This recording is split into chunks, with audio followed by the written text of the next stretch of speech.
سلام دوستان تکنولوژی، من محمد رضا هستم و امروز قراره توی استودیوی فوکوس 0 با هم آنباکس میکروفون رو داشته باشیم. میکروفون شرکت بویا، یعنی مدل Boya-M1 که یه میکروفون نیمه حرفه‌ای خوبه که اگه قصد تولید محتوا دارین تا آخر این ویدیو با ما همراه باشین. همین اول کار خوشحالم میکنین که این ویدیو رو لایک کنین، کامنت بذارین، توی اینستاگرام ما رو فالو کنین و کانال فوکوس 0 رو توی یوتیوب سابسکرایب، زنگوله بغلش هم تپ کنید. سرجم 10 ثانیه بیشتر وقتتون نمیگیره اما خیلی باعث حمایت ما میشه، باعث میشه که قوی‌تر به کارمون ادامه بدیم. ببینید.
کلا شرکت بویا توجه کنین، بویا نه بایا.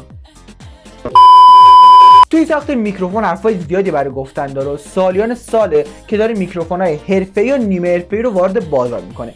این میکروفون نیمه حرفه‌ای علاوه بر اتصال به گوشی، قابلیت اتصال به دوربین‌های DSLR رو هم داره که برای اتصال به این دوربین‌ها همونطور که دارین توی شکل مشاهده می‌کنی باید یه دونه تبدیل داشته باشه. باید بهتون بگم که نسخه‌های فیک این میکروفون خیلی توی بازار زیاده و حتما باید توجه کنید که نسخه‌ای که دارین می‌خرید اصل باشه. برای اینکه مطمئن بشین میکروفونی که خریدین اصله، توی این برچسبی که اینجا قرار داره یه دونه کد وجود داره. اون کد رو شما توی سایت توی سایت بویا وارد میکنین. اگه درست باشه به شما تبریک میگه و میگه کانگرچولیشن، یعنی شما میکروفونی که خریدین اصله. حتما به این نکته توی خرید میکروفون دقت کنید.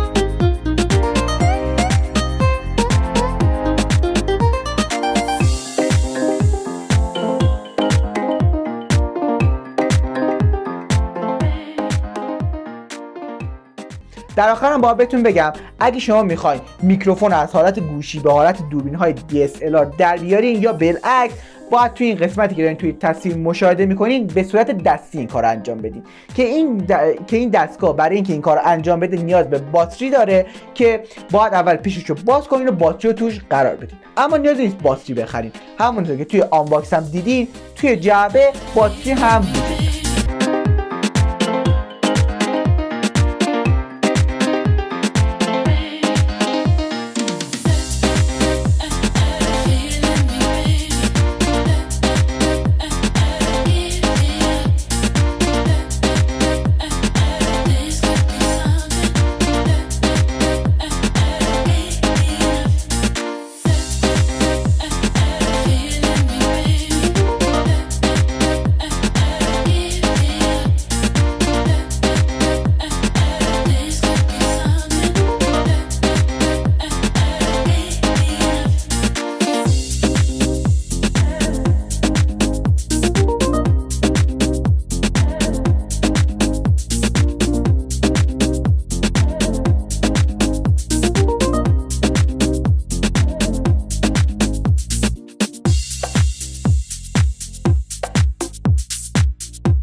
به آخرین ویدیو رسیدیم. امیدوارم که از دیدن این ویدیو لذت برده باشین. اگه خوشتون اومد این ویدیو رو لایک کنین، کامنت بذارین، کامنت رو حتما بذارین چون که یوتیوب یه سری ساختارا داره، چون که ما با وی پی ان وارد میشیم، به خاطر اینکه کاربر ایرانی کلا با وی پی ان وارد میشن ما رو ربات تشخیص میده و سابسکرایب ما رو قبول نمیکنه. پس اگه پیج ما رو سابسکرایب کردین و زنگوله بغلش هم تپ کردین، یه کامنت هم برای ما بذارین که باعث خوشحالی ماست. یادتون نره پیج اینستاگرام ما رو هم فالو کنید.